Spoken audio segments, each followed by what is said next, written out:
Good morning everyone. Praise God. എൻ്റെ പേര് മഞ്ജു. ദൈവത്തിൻ്റെ നാമത്തിന് മഹത്വം ഉണ്ടാകട്ടെ. നമ്മളുടെ യേശു ക്രിസ്തു, നമ്മുടെ സൃഷ്ടാവായ ദൈവം, നമ്മളുടെ ആത്മാവിനെ ഇത്രയധികം സ്നേഹിക്കുന്ന ദൈവം നമ്മളോട് പറഞ്ഞിരിക്കുന്നത്, ഞാൻ നിന്നെ ഇൻസ്ട്രക്ട് ചെയ്യാം, ഞാൻ നിന്നെ ടീച്ച് ചെയ്യാം, ഗൈഡ് ചെയ്യാം, നീ പോകേണ്ട വഴിയിൽ കൂടെ, അല്ലേ?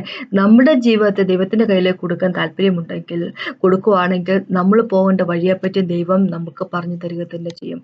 നമ്മളെ വളരെയധികം അനുഗ്രഹിക്കുന്ന ദൈവമാണ് നമ്മുടെ ദൈവം, അല്ലെ? അനുഗ്രഹത്തിന്റെ ദൈവമാണ് നമ്മുടെ ദൈവം. അനുഗ്രഹിക്കണമെന്ന് ആഗ്രഹമുള്ള ദൈവമാണ് നമ്മുടെ ദൈവം യേശു ക്രിസ്തു. അപ്പോൾ അങ്ങനെയാകുമ്പോൾ ചില സമയത്ത് യുനോ അനുഗ്രഹങ്ങൾ കൂടെ, ദൈവം തരുന്ന അനുഗ്രഹങ്ങൾ, അത് നമ്മൾ ദൈവത്തില് എന്താ പറയുക, വളരാനും ദൈവത്തിന് വേണ്ടി വർക്ക് ചെയ്യാനും ദൈവത്തിന്റെ കിങ്ഡത്തിന് വേണ്ടി ഉപയോഗിക്കുകയൊക്കെ ചെയ്യാതിരിക്കുവാണെങ്കിൽ, ആ അനുഗ്രഹം കൂടെ നമ്മൾക്ക് ഒരു ടാപ്പായിട്ട് തീരും, ഒരു സ്റ്റംബ്ലിംഗ് ബ്ലോക്ക് ആയി തീരും, അല്ലെ? എന്ന് പറഞ്ഞു കഴിഞ്ഞാൽ, നമ്മൾ ദൈവത്തോട് അടുപ്പിക്കുന്നതിന് വേണ്ടി ആയിരിക്കണം ദൈവം നമുക്ക് തന്നിരിക്കുന്ന അനുഗ്രഹങ്ങൾ നമ്മൾ ഉപയോഗിക്കാം. ഇനി ആ നമുക്ക് തന്നിരിക്കുന്ന ആ ബ്ലെസ്സിങ്ങിനെ ഉപേക്ഷിച്ചിട്ട് നീ എൻ്റെ കൂടെ വരൂ എന്ന് ദൈവം പറഞ്ഞു കഴിഞ്ഞാൽ, അതിനുമുള്ള മനസ്സ് നമ്മളുള്ളവരായിരിക്കണം. അല്ല എങ്കിൽ നമ്മൾ ദൈവത്തില് വളരുകയില്ല, ദൈവത്തിനൊപ്പമായിരിക്കത്തില്ല. നമ്മൾക്ക് കിട്ടിയിരിക്കുന്ന അനുഗ്രഹത്തെ പിടിച്ചു വെച്ചുകൊണ്ടിരിക്കരുത് എന്ന് ചുരുക്കം, അല്ലെ? നമ്മൾ പോകേണ്ട വഴിയെപ്പറ്റി അറിയുന്നത് ദൈവത്തിനാണ്. നമ്മൾ എത്തിച്ചപ്പെടേണ്ട നമ്മുടെ ലക്ഷ്യസ്ഥാനം അറിയുന്നത് ദൈവത്തിന് മാത്രമാണ്, അല്ലെ? ഇപ്പൊ നമുക്കറിയാം, ഇസ്രായേൽ മക്കൾക്ക് ഒരു കാലത്ത് ഈജിപ്റ്റ് വലിയൊരു അനുഗ്രഹമായിരുന്നു, അല്ലെ? അപ്പൊ അന്നത്തെ ആ എന്താ പറയാ, വലിയ ക്ഷാമം വന്ന സമയത്ത്, ജോസഫ് ഉണ്ടായിരുന്ന സമയത്ത് ദൈവം അനുവദിച്ചിട്ട് തന്നെയാണ് ഇസ്രായേല് ഈജിപ്തിലേക്ക് പോകുന്നത്. പക്ഷെ കുറെ കാലം കഴിഞ്ഞപ്പോൾ അത് അവർക്കൊരു എന്താ പറയുക, ഒരു ബോണ്ടേജ് ആയി തീർന്നു, അല്ലെ? പക്ഷെ ആ ബോണ്ടേജ് ദൈവം ഉപയോഗിച്ചു അവരെ കൊണ്ടുവരുന്നതിന് വേണ്ടി, അല്ലെ? പിശാച് ഇസ്രായേലിന് എന്താ പറയുക, എതിരായിട്ട് ചെയ്യാൻ ശ്രമിച്ച കാര്യം ദൈവം ഉപയോഗിച്ചു അവരുടെ വിടുതലിനായിട്ട് വേണ്ടി. അപ്പൊ അതിനെപ്പറ്റിയാണ് എനിക്ക് സംസാരിക്കാനുള്ളത്, അല്ലെ? അപ്പൊ നമുക്കറിയാം, ദൈവം യേശുവിനെ പറ്റി ഇങ്ങനെ പറഞ്ഞിട്ടുണ്ട്, ഞാൻ എൻ്റെ മകനെ ഈജിപ്തിൽ നിന്ന് വിളിച്ചു എന്നൊരു വാക്ക് പറഞ്ഞിട്ടുണ്ട്, അല്ലെ? മത്തായി സുവിശേഷത്തിലേക്ക് വരുമ്പോൾ നമുക്കറിയാം, പിന്നെ ഹോസേയ്ക്കകത്തുമൊക്കെ പറഞ്ഞിരിക്കുന്ന വാക്കാണ്. അപ്പൊ അതിനെപ്പറ്റിയാണ് എനിക്ക് സംസാരിക്കാനുള്ളത്. മുമ്പോട്ട് പോകുന്നതിനോട് മുമ്പായിട്ട് നമുക്കൊന്ന് പ്രാർത്ഥിച്ച ശേഷം സംസാരിക്കാം. കർത്താവേ, സമയത്ത് നന്ദി പറയുന്നു കർത്താവ്. അങ്ങനെ പോലും ദൈവമില്ല, ഞങ്ങളുടെ സ്നേഹത്തെക്കാളും ഗ്രേറ്റായിട്ടുള്ള സ്നേഹമില്ല കർത്താവ്. ലോർഡ് ഫാദർ, ഞങ്ങളായിരുന്ന കെട്ടുപാടുകളിൽ നിന്ന് കർത്താവേ, അതിൽ നിന്ന് ഞങ്ങളെ വിടുവിച്ചുകൊണ്ട് കർത്താവ്, ഞങ്ങളുടെ രാജ്യമായിരിക്കുന്ന വെളിച്ചത്തിന്റെ രാജ്യത്തിലേക്ക്, കിരീടത്തിലേക്ക് കർത്താവേ, ഞങ്ങളെ പ്ലാന്റ് ചെയ്തതിനായിട്ട് നന്ദി പറഞ്ഞു. യേശുവിന്റെ നാമത്തിൽ തന്നെ ഞങ്ങളെ തേടിയെത്തിയ സ്നേഹത്തിനായിട്ട് നന്ദി പറഞ്ഞു. യേശു, അങ്ങയുടെ സ്നേഹം പോലത്തൊരു വലിയ സ്നേഹം വേറെ ആർക്കുമില്ല. അങ്ങയുടെ സ്നേഹത്തെക്കാളും വലുതായിട്ടുള്ള സ്നേഹം ആർക്കുമില്ല. പ്രൈസ് ആൻഡ് വർഷിപ്പ് യേശുവിന്റെ നാമത്തിൽ. ആമേൻ. ഹോളി സ്പിരിറ്റ് ഗോഡിനെ തന്നതിനായിട്ട് നന്ദി, മുത്തിട്ടേ നന്ദി. അപ്പൊ പിതാവേ, അങ്ങയുടെ സ്നേഹത്തെ തന്നെ യേശുവിന്റെ നാമത്തിൽ. ആമേൻ. നമുക്കിന്ന് മത്തായി സുവിശേഷം എന്ന് വായിക്കാം. അതിന്റെ 2ാമത്തെ ചാപ്റ്റർ 13 തൊട്ട് 23 വരെയുള്ള വാക്കുകൾ എല്ലാവർക്കും വളരെയധികം അറിയാവുന്ന ഒരു വാക്കാണ്. പക്ഷെ എന്നാലും പെട്ടെന്നൊന്ന് വായിച്ചേക്കാം. മത്തായി സുവിശേഷം 2ാമത്തെ ചാപ്റ്റർ 13 തൊട്ട് 23 വരെയുള്ള വാക്കുകൾ ഇങ്ങനെയാണ് പറഞ്ഞിരിക്കുന്നത്. അവർ പോയ ശേഷം, അവരെന്ന് പറഞ്ഞു കഴിഞ്ഞാൽ അവിദ്വാൻമാരല്ലേ, വയസ്സായിട്ടുള്ള ആൾക്കാരെ, അവര് കിഴക്ക് നിന്ന് വന്നു. യേശുവിന്റെ നക്ഷത്രം കണ്ടോണ്ട് വന്നതാണ്, അല്ലെ? രാജാവ്, ഇസ്രായേലിന്റെ രാജാവ് ജനിച്ചിരിക്കുന്നു എന്ന് കണ്ടോണ്ട് വന്നതാണ്. ഒരു രാജാക്കന്മാരും രാജാവായിട്ട് ജനിക്കുന്നില്ല യേശുക്രിസ്തു അല്ലാതെ. നമ്മുടെ ദൈവത്തിന്റെ ജനനവും മരണവും ഉയർത്തെഴുന്നേൽപ്പും എല്ലാം വളരെ യുണീക്ക് ആയിട്ടുള്ള കാര്യമല്ലേ? രാജാക്കന്മാരെല്ലാം ജനിക്കുന്നത്, രാജകുടുംബത്തിൽ ജനിക്കുന്നത് രാജകുമാരന്മാരായിട്ടാണ്, രാജകുമാരിമാരായിട്ടാണ്, അല്ലെ? കുറെ നാൾ കഴിഞ്ഞ് ട്രെയിനിങ് എല്ലാം കഴിഞ്ഞ് അവർ വളർന്നൊക്കെ വന്നു കഴിയുമ്പോൾ അവരുടെ പിതാവൊക്കെ മരിച്ചൊക്കെ പോയി കഴിഞ്ഞ ശേഷം ആ സിംഹാസനം അവർക്ക് ഒരു രാജാക്കന്മാരെത്തിയിരുന്നു. പക്ഷെ ഇവിടെ അങ്ങനെയല്ല, യേശുക്രിസ്തു അങ്ങനെയല്ല, രാജാവായിട്ട് ജനിച്ചു, അല്ലെ? രാജാവായിട്ട് തന്നെ മരിക്കുന്നു. ക്രോസ് ഓഫ് കാൽവരിയിൽ യേശുക്രിസ്തു രാജാവായിട്ടാണ് മരിക്കുന്നത്, അല്ലെ?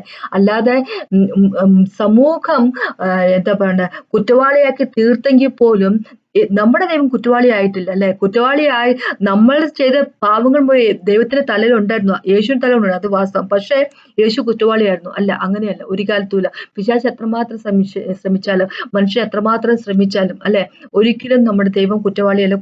കുറ്റം ചെയ്യാൻ സാധിക്കത്തില്ല. നമ്മളുടെ പാവമാണ് യേശുവിന്റെ തലയിൽ ഇരുന്നത്, അല്ലെ? നമ്മൾക്ക് വേണ്ടി പാവമായി തീർന്നു, വാസ്തവമാണ്. പക്ഷെ അപ്പൊ യേശുവിന്റെ റൈച്ചസ്നെസ്, നീതിയും ന്യായം എല്ലാം എവിടെ പോയിരുന്നു, അല്ലെ? അതെല്ലാം അവിടെ ഉണ്ടായിരുന്നു, അല്ലെ? അപ്പൊ നമുക്കറിയാം, ഇവിടെ യേശുവിനെ കാണുന്നതിന് വേണ്ടി വിദ്വാൻമാര് വരുന്നു. അവർ പോയ ശേഷം കർത്താവിന്റെ ദൂതൻ യോസെഫിന് സ്വപ്നത്തിൽ പ്രത്യക്ഷനായി, നീ എഴുന്നേറ്റ് ശിശുവിനെയും അമ്മയെയും കൂട്ടിക്കൊണ്ട് മിസ്രയീമിലേക്ക് ഓടിപ്പോയി, ഞാൻ നിന്നോട് പറയും വരെ അവിടെ പാർക്ക. ഹെരോദാവ് ശിശുവിനെ നശിപ്പിക്കേണ്ടതിന് അവനെ അന്വേഷിപ്പാൻ ഭാവിക്കുന്നു എന്ന് പറഞ്ഞു. അവർ എഴുന്നേറ്റ് ശിശുവിനെയും അമ്മയെയും രാത്രി തന്നെ കൂട്ടിക്കൊണ്ട് മിസ്രയീമിലേക്ക് പോയി. ഹെരോദാവിന്റെ മരണശേഷം അവർ അവിടെ പാർത്തു. മിസ്രയീമിൽ നിന്ന് ഞാൻ എന്റെ മകനെ വിളിച്ചു വരുത്തി എന്ന് കർത്താവ് പ്രവാചകൻ മുഖാന്തരം അരുളി ചെയ്തത് നിവൃത്തിയാക്കുവാൻ സംഗതി വന്നു. വിദ്വാൻമാർ തന്നെ കളിയാക്കിയെന്ന് ഹെരോദാവ് കണ്ടു. അവരെ വളരെ കോപിച്ചു. വിദ്വാൻമാരോട് ചോദിച്ചറിഞ്ഞ കാലത്തിനു ഒത്തവണ്ണം 2 വയസ്സിനും താഴേക്കുമുള്ള ആൺകുഞ്ഞുങ്ങളെ ഒക്കെയും ബേത്ത്ലേഹേമിലും അതിന്റെ എല്ലാ അതിരുകളിലും ആളയച്ചു കൊല്ലിച്ചു. രാമയിൽ ഒരു ശബ്ദം കേട്ടു, കരച്ചിലും വലിയ നിലവിളിയും തന്നെ. റാഹേൽ മക്കളെ ചൊല്ലി കരഞ്ഞു. അവർ ഇല്ലായ്മയാൽ ആശ്വാസം കൈക്കൊള്ളുവാൻ മനസ്സില്ലായിരുന്നു എന്ന് യിരെമ്യാ പ്രവാചകൻ മുഖാന്തരം അരുളി ചെയ്തത് അന്ന് നിവൃത്തിയായി. എന്നാൽ ഹെരോദാവ് കഴിഞ്ഞു പോയ ശേഷം കർത്താവിന്റെ ദൂതൻ മിസ്രയീമിൽ വെച്ച് യോസെഫിനോട് സ്വപ്നത്തിൽ പ്രത്യക്ഷനായി, ശിശുവിന് പ്രാണഹാനി വരുത്തുവാൻ നോക്കിയവർ മരിച്ചു പോയതുകൊണ്ട് നീ എഴുന്നേറ്റു ശിശുവിനെയും അമ്മയെയും കൂട്ടിക്കൊണ്ട് ഇസ്രായേൽ ദേശത്തേക്ക് പോകുക എന്ന് പറഞ്ഞു. അവൻ എഴുന്നേറ്റ് ശിശുവിനെയും അമ്മയെയും കൂട്ടിക്കൊണ്ട് ഇസ്രായേൽ ദേശത്തേക്ക് വന്നു. എന്നാൽ യഹൂദ്യയിൽ അർക്കെലോസ് തന്റെ അപ്പനായ ഹെരോദാവിന് പകരം വാഴുന്നു എന്ന് കേട്ടുകൊണ്ട് അവിടെ പോകാൻ ഭയപ്പെട്ട സ്വപ്നത്തിൽ അരുളപ്പാടുണ്ടായിട്ട് ഗലീലി പ്രദേശത്തേക്ക് പോയി. അവൻ നസറായൻ എന്ന് വിളിക്കപ്പെട്ടു എന്ന് പ്രവാചകന്മാർ മുഖാന്തരം അരുളി ചെയ്തത് നിവൃത്തിയാക്കുവാൻ തക്കവണ്ണം നസറേത്ത് എന്ന ഗ്രാമത്തിൽ ചെന്നു പാർത്തു. നമുക്കൊരു കാര്യം അറിയാം, എപ്പോഴും ഒരു കാര്യം മനസ്സിലാക്കണം. എന്താന്ന് വെച്ച് കഴിഞ്ഞാൽ നമ്മുടെ ദൈവം ചെയ്യുന്നത് എപ്പോഴും തന്റെ വചനത്തിൽ താൻ പറഞ്ഞ വാക്കിന് എതിരായിട്ട് ഒരു കാര്യം ചെയ്യത്തില്ല. യേശുക്രിസ്തു ലോകത്തിലേക്ക് വന്നത് പിതാവ് പറഞ്ഞിരിക്കുന്ന കാര്യങ്ങൾ മാത്രം ചെയ്യുന്നതിന് വേണ്ടിയാണ്. സ്ക്രിപ്റ്റേഴ്സ് ഫുൾഫിൽ ചെയ്യുന്നതിന് വേണ്ടി മാത്രമാണ്. അല്ലെ, യേശു ജനിക്കുമെന്നും മരിക്കുമെന്നും ഉയർത്തെഴുന്നേക്കുമെന്നും സ്ക്രിപ്റ്റർ പറഞ്ഞിരുന്നു പ്രവാചകന്മാർ വഴി. ദൈവം അത് ഫുൾഫിൽ ചെയ്യുക തന്നെ ചെയ്തു. ഇവിടെയും നസറേക്കാരൻ എന്ന് വിളിക്കപ്പെടണം എന്നതിനെ കൊണ്ട് എന്താ പറയുക, നിവൃത്തിയാക്കാൻ നസറത്തിലേക്ക് പോയി. അപ്പൊ ഇവിടെ ജോസഫ് വിചാരിച്ചു, അയ്യോ നമ്മൾ ചിലപ്പോ എനിക്ക് ഞാനത് പറയാൻ വന്നത് വെച്ചാല്, നമ്മൾ ചിലപ്പോ വിചാരിക്കും നമ്മളുടെ ചെറിയ പേടികളല്ല, നമ്മളുടെ ചെറിയ വിചാരങ്ങളൊക്കെ നമ്മൾ വിചാരിക്കുക നമ്മളുടേതായിട്ടുള്ള വിചാരങ്ങളാന്നൊക്കെ വിചാരിക്കും, അല്ലെ, മനസ്സിൽ വരുന്ന കാര്യങ്ങൾ. പക്ഷെ അങ്ങനെ ആയിരിക്കണമെന്ന് നിർബന്ധമില്ല. ദൈവത്തിന് നമ്മുടെ മനസ്സിലെ കാര്യങ്ങൾ ഇടാൻ സാധിക്കുമല്ലോ, നമ്മളുടെ ചിന്താഗതികളെ ഇൻഫ്ലുവൻസ് ചെയ്യാൻ സാധിക്കുമല്ലോ, നമ്മുടെ ഫീലിങ്സിനെ ഇൻഫ്ലുവൻസ് ചെയ്യാൻ സാധിക്കുമല്ലോ. അതനുസരിച്ച് നമ്മൾ വിചാരിക്കും, നമ്മൾക്ക് ഇൻഫ്ലുവൻസ് ആണല്ലോ, നമുക്ക് തോന്നുന്നതായിരിക്കുമല്ലോ എന്നോർത്ത് നമ്മൾ ചില കാര്യങ്ങൾ ചെയ്യുമ്പോൾ അത് നമ്മുടെ ദൈവം നമ്മളെ കൊണ്ട് ചെയ്യിക്കുന്നതായിരിക്കും, അല്ലെ. ഇവിടെ ജോസഫിന് ആകപ്പാട് ഒരു പേടി, അല്ലെ, എന്ന് വെച്ച് കഴിഞ്ഞാല് തിരിച്ച് യഹൂദയിലേക്ക് പോയി കഴിഞ്ഞാൽ ഹെറോദിന്റെ മകനാണല്ലോ അവിടെ ഭരിക്കുന്നത്. ഇനി അയാളെങ്ങാനും എന്തെങ്കിലും യേശുവിനെ ചെയ്യുമോ എന്നുള്ളൊരു പേടി കാരണം. അപ്പൊ എന്താ പറയണേ, സ്വപ്നത്തിലും കൂടെ ഏഞ്ചലും കൂടെ വന്ന് പറയുന്നു, അങ്ങനെ ആയപ്പോഴേക്കും ഇപ്പൊ എന്നാ പിന്നെ നസറത്തിലേക്ക് പോകും, അല്ലെ. അത് പേടിയാണെങ്കിൽ പോലും, പേടിയായിട്ടാണ് ജോസഫിന് ഫീൽ ചെയ്തെങ്കിൽ പോലും ശരിക്കും പറഞ്ഞാൽ ദൈവത്തിന്റെ ഒരു പദ്ധതിയായിരുന്നു, അല്ലെ. അപ്പൊ അതിനെപ്പറ്റി ഞാൻ പറഞ്ഞു, ചിലപ്പോൾ നമ്മൾ ചെയ്യുന്ന കാര്യങ്ങൾ നമ്മൾ നമ്മുടെ മനുഷ്യമായിട്ടുള്ള രീതിയിലാണ് ചെയ്യുന്നെങ്കിൽ പോലും ചിലപ്പം അത് ദൈവത്തിന്റെ പദ്ധതി പ്രകാരം ഉള്ളതായിരിക്കും. അപ്പൊ എനിക്ക് ഈ പാരഗ്രാഫിൽ നിന്ന് 2 കാര്യങ്ങളാണ് പറയാനുള്ളത്. ഒന്നാമത്തെ എന്തെന്ന് വെച്ച് കഴിഞ്ഞാല്, ഈ ഹെരോദാവ് കുഞ്ഞുങ്ങളെ കൊല്ലുന്നത്, അല്ലെ, അതിനെപ്പറ്റി പറയാനാണെങ്കിൽ എന്താന്ന് വെച്ച് കഴിഞ്ഞാല്, നമ്മളുടെ ബൈബിളിലുള്ള ഈ പ്രോഫസികളുണ്ടല്ലോ അത് റിപ്പീറ്റ് ചെയ്തുകൊണ്ടിരിക്കും, പിന്നെയും റിപ്പീറ്റ് ചെയ്തുകൊണ്ടിരിക്കും. ഇത് എക്സോഡസിന്റെ, അല്ലെ, പുറപ്പാടിന്റെ പുസ്തകത്തിന്റെ 1ാമത്തെ ചാപ്റ്ററിലേക്ക് വരുമ്പോ 1 to 3 നമുക്കറിയാലോ മോസസിനെ പറ്റി പറയുന്ന കാര്യം. അപ്പൊ ആ സമയത്തുള്ള കാര്യങ്ങൾ പോലെ തന്നെ ഇസ്രായേൽ കുഞ്ഞുങ്ങളെ കൊല്ലുന്ന ഒരു കാര്യം അറിയാമല്ലോ, നമുക്ക് എല്ലാവർക്കും അറിയാവുന്ന, വളരെ വ്യക്തമായിട്ട് അറിയാവുന്ന കാര്യം. അത് തന്നെ ഇവിടെ റിപ്പീറ്റ് ചെയ്തുകൊണ്ടിരിക്കുകയാണ്, അല്ലെ. ഹെരോദാവിന് പേടി, രാജാവ് ജനിച്ചു കഴിഞ്ഞല്ലോ, അല്ലെ. അപ്പൊ രാജാവ് ജനിച്ചു കഴിഞ്ഞപ്പോ എന്റെ കാര്യം പോക്കാണല്ലോ എന്ന് ഓർത്തിട്ട് ഹെരോദാവിന് ആകപ്പാടെ പേടി കൂടിയിട്ട് ആ കുഞ്ഞുങ്ങളെല്ലാം നശിപ്പിച്ചു കളയുക. അതേ പരിപാടി തന്നെയാണ് ഫറോൻ ചെയ്തത്, അല്ലെ. ഫറോയ്ക്ക് പേടി, ഇസ്രായേൽ ആകപ്പാടെ അങ്ങ് വളർന്നു കൂടുന്നു. അല്ലെ, വളരെയധികം ആൾക്കാരാകുന്നു. ഇനി ഇവരെങ്ങാനും ഒരുപാട് ശക്തിയായി പോയി കഴിഞ്ഞാൽ ഇവരിപ്പം നിയന്ത്രിച്ചില്ലെങ്കിൽ ഇനി എങ്ങാനും ഒരു യുദ്ധം നടക്കുവാണ്, ഈ യുദ്ധത്തിന്റെ സമയത്ത് ഇവര് തങ്ങളുടെ ശത്രുക്കളുടെ എതിരെ പാളയത്തിൽ അവര് നിന്നോട് ഞങ്ങൾക്ക് എതിരായിട്ട് വെല്ലുവിളിച്ച് ആ പ്രശ്നങ്ങൾ ഉണ്ടാക്കുമ്പോൾ ഇത് രാജ്യത്തിൽ നിന്ന് ഇറങ്ങിപ്പോലും എന്നുള്ള പേടി, അല്ലെ. ശരിക്കും പറഞ്ഞ ഈ പേടി ഇവർക്ക് പേടിയായിട്ട് തോന്നുമെങ്കിലും ഇവരുടേതായിട്ടുള്ള ഫീലിങ്സ് ആയിട്ട് തോന്നുമെങ്കിൽ പോലും നമ്മള് കാണുന്ന ഈ ലോകത്തിൽ കാണുന്ന കാര്യങ്ങളൊക്കെ എന്താന്ന് പറഞ്ഞാല് ഫിസിക്കൽ റിലംസിൽ കാണുന്ന കാര്യങ്ങൾ സ്പിരിച്വൽ റിലംസിൽ നടക്കുന്ന കാര്യങ്ങളുടെ ഒരു റിഫ്ലക്ഷൻ, പ്രതിഫലനമാണ് ഈ ലോകത്തിൽ നമ്മൾ കാണുന്ന പല കാര്യങ്ങളും എന്ന് പറഞ്ഞു. ഉദാഹരണമായിട്ട് പറയുവാണെങ്കിൽ എന്താ പറയുക, ഈ നമ്മുടെ നാട്ടിലൊക്കെ വളരെയധികം ക്രൈമുകളൊക്കെ കൂടുവെന്ന് വെച്ചാൽ കൊലപാതകങ്ങളും ഭയങ്കര അതുപോലത്തെ അടിയും കുത്തും വെട്ടും ഒക്കെ നടക്കുന്ന ഏരിയകൾ പലതും ഉണ്ടല്ലോ, അല്ലെ. പല സ്ഥലങ്ങൾ നമ്മുടെ വില്ലേജുകളിലൊക്കെ പറഞ്ഞു കേട്ടിട്ടുണ്ട്. പലര് അവിടെയൊക്കെ ദൈവത്തിന്റെ മക്കൾ ഉപയോഗിച്ച് അതിനൊക്കെ വിടുവിച്ചിട്ടുണ്ട്. അപ്പൊ അവിടെ എന്താന്ന് വെച്ച് കഴിഞ്ഞാൽ സ്ട്രോങ് ഹോൾഡുകളാണ്. പിശാചിന്റെ എന്താ പറയുക, അവന്റെ വർക്ക് ഭയം നടക്കുന്ന സ്ഥലമാണ് അതല്ലെ, അവന്റെ ദുരാത്മാക്കൾ വർക്ക് ചെയ്യുന്ന സ്ഥലമാണത്. അപ്പൊ നമുക്കറിയത്തില്ല, നമ്മൾ വിചാരിക്കുമ്പോൾ നോക്കൂ, നാട്ടുകാരെല്ലാം കൂടെ അങ്ങോട്ട് കിടന്ന് വെട്ടുന്ന ഗുണ്ടായിസം വളരെയധികം കൂടിയിരിക്കുന്ന സ്ഥലങ്ങളിൽ കുഞ്ഞുങ്ങൾക്ക് ജീവിക്കാൻ പറ്റുന്നില്ല, സ്ത്രീകൾക്ക് പുറത്തിറങ്ങി നടക്കാൻ സാധിക്കുന്നില്ല. അതെല്ലാം നമ്മൾ നാച്ചുറൽ ആയിട്ടുള്ള കണ്ണുകൊണ്ട് കാണുമ്പോൾ അത് മനുഷ്യരുടെ മോശപ്പെട്ട രീതിയിലുള്ള ജീവിതം കൊണ്ടാണെന്ന് വിചാരിക്കും. പക്ഷെ അത് ശരിക്കും പറഞ്ഞാൽ ആ മനുഷ്യരെ ഇൻഫ്ലുവൻസ് ചെയ്തിരിക്കുന്നത് മോശപ്പെട്ട ആത്മാക്കൾ ആണ്, അല്ലെ. അപ്പൊ അതുപോലെ ഇവിടെ ഫറവോയ്ക്കും പേടി, ഹെറോദാവിനും പേടി, അല്ലെ. ഹെറോദിന് കാര്യം പിടികിട്ടി, എന്താ പറയണ, ഇത് രക്ഷകനാണ്, മെസ്സയ എന്നുള്ള കാര്യം മനസ്സിലായി, അല്ലെ.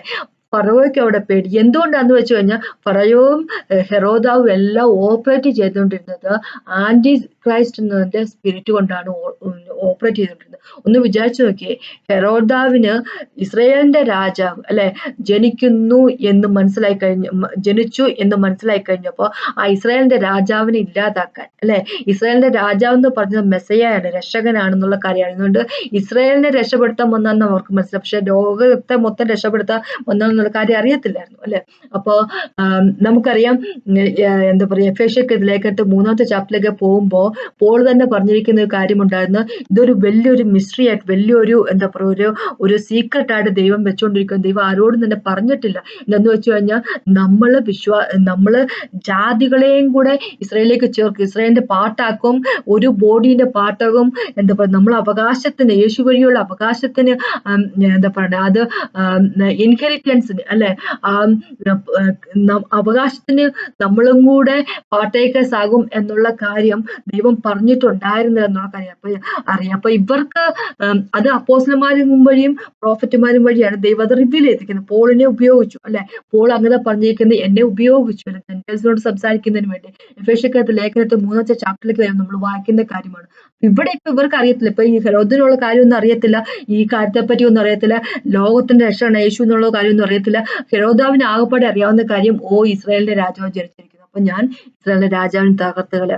അത് തന്നെയാണ് എന്താ പറയുക, ഇവിടെ ഫറവോൻ ചെയ്തുകൊണ്ടിരുന്നത്, അല്ലെ. ഇസ്രായേലിന്റെ ആൺകുഞ്ഞുങ്ങളെ അങ്ങ് തകർത്ത് കളഞ്ഞേക്കാം എന്നുള്ളത് എന്ന് വെച്ച് കഴിഞ്ഞാൽ ഇവർ രണ്ടുപേരുടെ ഉള്ളിൽ വസിച്ചുകൊണ്ടിരുന്നത് ആന്റി ക്രൈസ്റ്റിന്റെ സ്പിരിറ്റ് ആണ്. ആ സ്പിരിറ്റ് ആണ് ഇവരെ കൊണ്ട് ഇതെല്ലാം വർക്ക് ചെയ്യിപ്പിക്കുന്നത്, അല്ലെ. നമ്മൾ നോക്കാം, ഹെരോദാവ് മോശം, ഫറവോൻ മോശം, അല്ലെ, ഇസ്രായേലിനെ കൊല്ലുന്നു, യേശുവിനെ കൊല്ലാൻ ശ്രമിക്കുന്നു, അതൊക്കെ നമുക്ക് മനസ്സിലാവും. പക്ഷെ അതിന്റെയൊക്കെ പുറകിൽ നടക്കുന്ന കാര്യം ഇതാന്നുള്ള കാര്യം നമുക്ക് അറിയത്തില്ല. നമുക്ക് അത് ഡീപ്പായിട്ട് പോയില്ലെന്ന് നമുക്ക് കാര്യം മനസ്സിലാകത്തില്ല. മെസ്സയാനെ ഈ ലോകത്തിലേക്ക് കൊണ്ടുവരാൻ സമ്മതിക്കരുത്, അല്ലെ. മെസ്സയ ലോകത്തിലേക്ക് വന്ന മനുഷ്യവർഗം രക്ഷിക്കപ്പെട്ടു പോകും എന്നുള്ള കാര്യം, മനുഷ്യവർഗം ആയിരിക്കുന്ന ബോണ്ടേജിൽ നിന്ന് വിടുതലായി പോകുമെന്നുള്ള കാര്യം പിശാചിന് അറിയാവുന്നുണ്ട്. എങ്ങനെയെങ്കിലും ഇസ്രായേലിനെ തകർക്കുക എന്നുള്ള കാര്യം അന്ന് ഈജിപ്തിൽ വെച്ച് അവനങ്ങ് തീരുമാനിച്ചു. ഇപ്പത്തെ മെസ്സയാനെ തകർക്കാൻ വേണ്ടി നടക്കുവായിരുന്നു ഇവിടെ നടന്നു, അല്ലെ. അപ്പൊ അതാണ് ഇത് റിപ്പീറ്റ് ചെയ്താണ്. ഹെറോദാവിന് വഴി നേരത്തെ ഈജിപ്തിൽ നടന്ന കാര്യം റിപ്പീറ്റ് ചെയ്തത്. ഇനി അടുത്തൊരു കാര്യം, ഈജിപ്തിനെ പറ്റി അടുത്ത ഈ ചാപ്റ്ററിൽ നിന്ന് പറയാനുള്ളത് ഈജിപ്തിനെ പറ്റി പറയുവാണെങ്കിൽ, ഈജിപ്റ്റ് സാധാരണഗതിയിൽ എല്ലാവരും പ്രീച്ച് ചെയ്യുന്നത് എന്താന്ന് വെച്ച് കഴിഞ്ഞാൽ ഈജിപ്റ്റ് നമ്മുടെ പാപത്തെയാണ് കാണിക്കുന്നത്, അല്ലെങ്കിൽ എന്താ പറയുക ബന്ധനത്തെയാണ് കാണിക്കുന്നത് എന്ന് പറയുന്നു. ഓക്കെ, അത് ഒരു തെറ്റാണ് ഞാൻ ഒരിക്കൽ പോലും പറയുന്നില്ല, ദൈവം വെളിപ്പെടുത്തി കൊടുത്ത കാര്യം അത്. ഇനി വേറൊരു കാര്യം ഈജിപ്റ്റിനെ പറ്റി പറയാനുള്ളതെന്ന് വെച്ചാല്, ഈജിപ്റ്റ് യേശുവിനെ സംബന്ധിച്ചിടത്തോളം ഈജിപ്റ്റ് അത് ഒരു അനുഗ്രഹമായിരുന്നു അല്ലെ. പിന്നെ എന്താ പറയുന്നത്, ഇസ്രായേൽ മക്കളെ സംബന്ധിച്ചിടത്തോളം ഈജിപ്റ്റ് ഒരു അനുഗ്രഹമായിരുന്നു. അവർക്ക് അന്നത്തെ ആ വരൾച്ചയിൽ നിന്ന് രക്ഷപ്പെടാൻ വേണ്ടി എന്താ പറയുക, ദൈവം ഒരുക്കി കൊടുത്തൊരു കാര്യമാണ് ഈജിപ്റ്റ് എന്നുള്ളത് അല്ലെ. ആ വരൾച്ചയുടെ സമയത്താണ് ജോസഫ്, അതിനു മുമ്പ് ഈജിപ്റ്റ് ഉണ്ടായിരുന്നു. ഈജിപ്റ്റിനെ എന്താ പറയുക, ജോസഫ് വഴി ദൈവം അനുഗ്രഹിച്ചു. അപ്പൊ ഈ ലോകത്തില് ധാന്യങ്ങൾ ഇല്ലാതെ വരുന്ന അത്രയും വലിയ കൊടിയ വരൾച്ച വരുന്ന സമയത്തിൽ ലോകത്തെ രക്ഷപ്പെടുത്തുന്നതിന് വേണ്ടി ഈജിപ്തിനെ രക്ഷപ്പെടുത്തുന്നതിന് വേണ്ടി, ഇസ്രായേലിനെ രക്ഷപ്പെടുത്തുന്നതിന് വേണ്ടി ജോസഫിനെ ഉപയോഗിച്ചു ദൈവം അല്ലെ. അപ്പൊ അതൊരു അനുഗ്രഹമായിരുന്നു. ഈജിപ്റ്റ് ഒരു അനുഗ്രഹമുണ്ട് ഒരു സമയത്ത്. പിന്നീട് അത് ഒരു എന്താ പറയാ, ഒരു അടിമത്തത്തിലേക്ക് പോയി, അത് അടിമത്തമായി തീർന്നു എന്നുള്ളതാണ് വാസ്തവം. എന്ന് പറഞ്ഞു കഴിഞ്ഞാല് ഇങ്ങനെ ഒന്ന് വിചാരിച്ചു നോക്കിയേ, അപ്പൊ ഇസ്രായേലിന് ഒരു ഡെസ്റ്റിനി ഉണ്ട്, ഇസ്രായേലിന് ഒരു ലക്ഷ്യമുണ്ട്, ദൈവം വെച്ചിരിക്കുന്ന ഒരു പർപ്പസ് ഉണ്ട് അവരുടെ ജീവിതത്തിൽ അല്ലെ.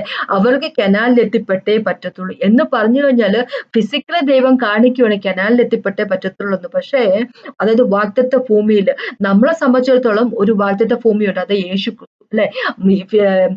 ഓൾഡ് ടെസ്റ്റ്മെന്റ് സംബന്ധിച്ചിടത്തോളം അതൊരു ലാൻഡ് ആയിരുന്ന ഫിസിക്കൽ ആയിട്ടുള്ള കാര്യമാണെങ്കിൽ, ന്യൂ ടെസ്റ്റ്മെന്റ് സംബന്ധിച്ചിടത്തോളം അതൊരു വ്യക്തിയാണ്, യേശു ക്രിസ്തു അല്ലെ. അപ്പൊ നമുക്കറിയാം കൊളോസ്യർക്ക് ലേഖനത്തിൽ 1-ാമത്തെ ചാപ്റ്ററിലാണ് പറഞ്ഞിരിക്കുന്നത്, എല്ലാ കാര്യങ്ങളും കൺസിസ്റ്റ് ചെയ്തിരിക്കുന്നത്, ഹോൾഡ് ടുഗദർ ആയിരിക്കുന്നത് യേശു ക്രിസ്തുവിലാണെന്ന് പറഞ്ഞിട്ട്. യേശു ക്രിസ്തു ഒരു സ്ഥലമാണ്, യേശു ക്രിസ്തു ഒരു വ്യക്തിയാണ് അല്ലെ.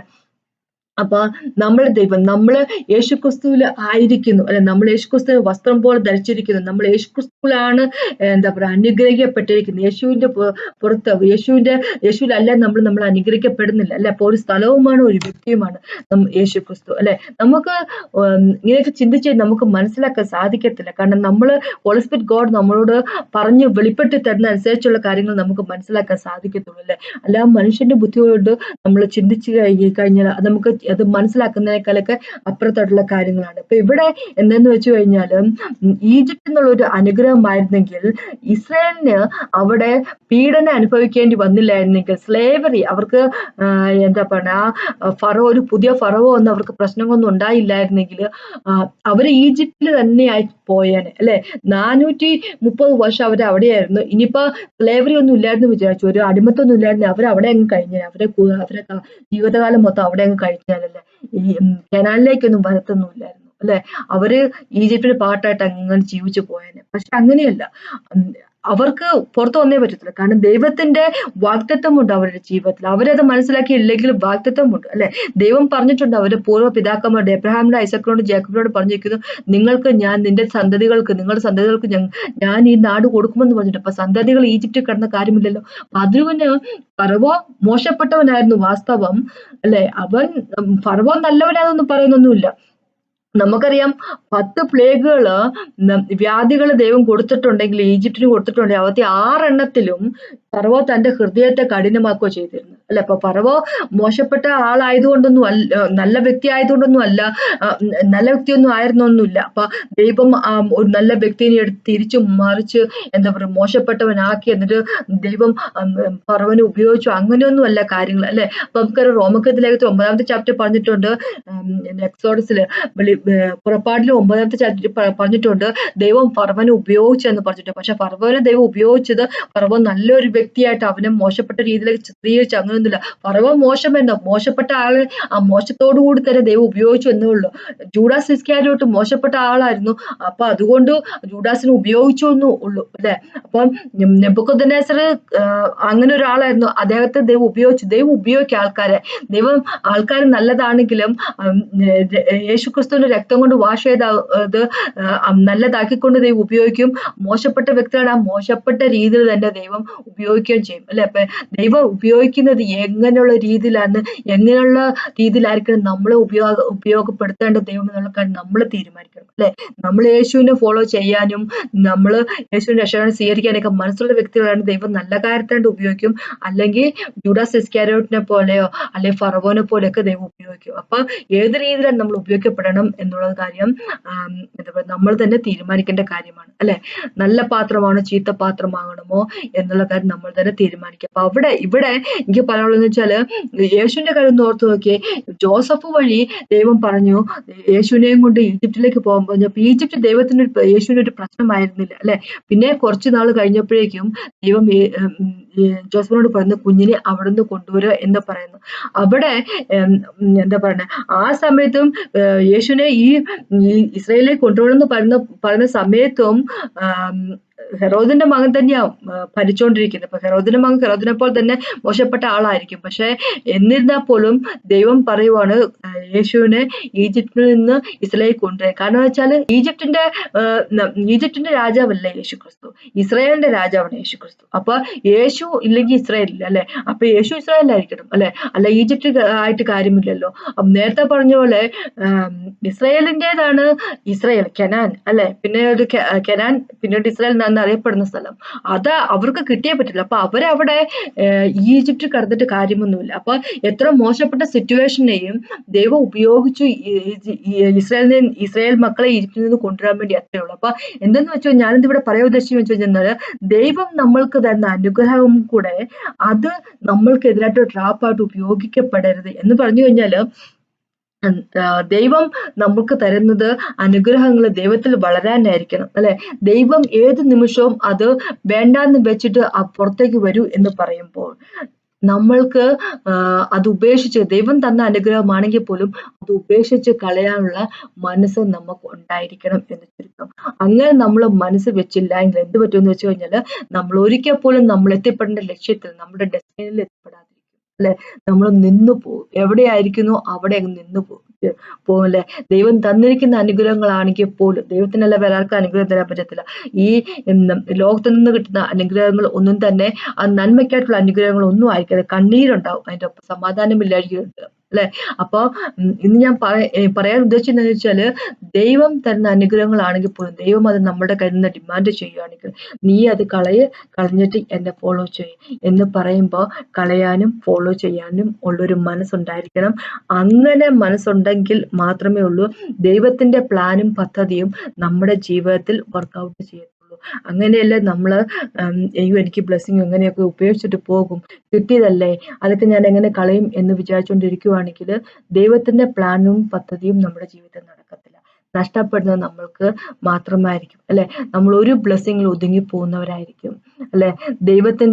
ഇനി ദൈവം നമ്മുടെ ജീവിതത്തിൽ കൊണ്ടുവരാൻ വരുന്ന കാര്യങ്ങൾ അത് നമുക്ക് കിട്ടാതെ നഷ്ടപ്പെട്ടു പോകും. അപ്പൊ നമ്മൾ വഴി പ്ലാൻ ചെയ്തിരുന്ന വർക്ക്, ദൈവം പ്ലാൻ ചെയ്തിരുന്ന വർക്ക് എന്ത് പറ്റുമെന്ന് വെച്ച് കഴിഞ്ഞാൽ, അത് നമ്മൾക്ക് സാധിക്കത്തില്ല, നമുക്ക് ദൈവത്തെ നമ്മൾ ഉപയോഗിക്കാൻ പറ്റത്തില്ല. അപ്പൊ അതുകൊണ്ട് ദൈവം വേറെ ആരെങ്കിലും ഉപയോഗിക്കും. അപ്പൊ അതിനുള്ള ഇടം നമ്മളായിട്ട് വരുത്തുക എന്ന് വെച്ച് കഴിഞ്ഞാൽ, ഞാൻ പറയാൻ ഉദ്ദേശിച്ചെന്ന് വെച്ചാല്, ഈശാവിനെ പോലെ ആകരുത്. യാക്കോബിന്റെ ബ്രദർ ഈശാവിനെ പോലെ, അല്ലെ? ഈസോ, അല്ലെ? ഈസോന്ന് അത് അവനെ പോലെ, അയാളെ പോലെ ആയിത്തീരരുത്, അല്ലെ? ആ സമയത്ത് വേട്ടയെല്ലാം കഴിഞ്ഞ് വന്ന സമയത്ത്, വിശന്നിരിക്കുന്ന സമയത്ത് ഒരു സൂപ്പ് കണ്ടു കഴിഞ്ഞപ്പോ സൂപ്പിന്റെ പുറത്തേക്ക് അലച്ചു കെട്ടി വീണ് അത് മേടിച്ച് കുടിച്ചു കഴിഞ്ഞിട്ട് തന്റെ എന്താ പറയാ ആദ്യജാതൻ എന്നുള്ള അവകാശമെല്ലാം വേണ്ടെന്ന് വെച്ചിട്ട് എനിക്കിപ്പോ സൂപ്പ് മതി എന്നും പറഞ്ഞു നടന്നപ്പോ, സൂപ്പ് ആ സമയത്തേക്ക് ഒരു അനുഗ്രഹമായിരുന്നു, അല്ലെ? വിശപ്പുമായിട്ടുള്ള അനുഗ്രഹമായിരുന്നു. എന്നാൽ സൂപ്പ് കഴിഞ്ഞപ്പോഴേക്കും പോയത് തന്റെ അവകാശമാണ് പോയത്. അങ്ങനെ ഒരു അവസ്ഥ നമുക്കായിത്തീരരുത് എന്നാണ് ദൈവം പറഞ്ഞിരിക്കുന്നത്. ഉപേക്ഷിക്കാം ദൈവം പറയുന്ന കാര്യം ഉപേക്ഷിക്കുക, ഇറങ്ങി പുറപ്പെടൂ എന്ന് പറയുന്ന കാര്യം ദൈവം പറയുവാണെങ്കിൽ ഇറങ്ങി പുറപ്പെടുക. അനുഗ്രഹിക്കുന്നവനാണ് അവൻ, അല്ലെ? നമ്മളെ വിളിച്ചിറക്കിയ ദൈവം വിശ്വസ്തൻ. അതിനെപ്പറ്റിയാണ് എനിക്ക് പറയാനുള്ളത്. അപ്പൊ നോന്ന് ദൈവത്തോട് പറയാതിരിക്കുക, അല്ലെ? അപ്പൊ നമുക്കൊന്ന് പ്രാർത്ഥിച്ചുകൊണ്ട് നിർത്താം. കർത്താവേ സമയത്ത് നന്ദിപ്പെടുന്നത്, അങ്ങനെ പോലും ഒരു ദൈവമില്ല, അങ്ങയുടെ സ്നേഹം പോലും ഒരു സ്നേഹമില്ല കർത്താവ്. ലോർഡ് ഫാദർ ഗോഡ്, ഞങ്ങൾ പാപികളായിരുന്നപ്പോൾ ഞങ്ങളെ സ്നേഹിച്ച ദൈവം കർത്താവെ, അങ്ങയുടെ വചനം കേട്ടുകൊണ്ട് കർത്താവെ അങ്ങയെ ഫോളോ ചെയ്യാനുള്ള കൃപ തന്നെ അപേക്ഷിക്കുന്നത്. അങ്ങയുടെ നോ എന്ന് പറയാനുള്ള ഒരു മനസ്സ് ഞങ്ങൾക്ക് ഉണ്ടാകാതിരിക്കട്ടെ. എപ്പോഴും യേസ് ആൻഡ് ആമേനായിരിക്കട്ടെ. I praise and worship. Thank you Jesus master.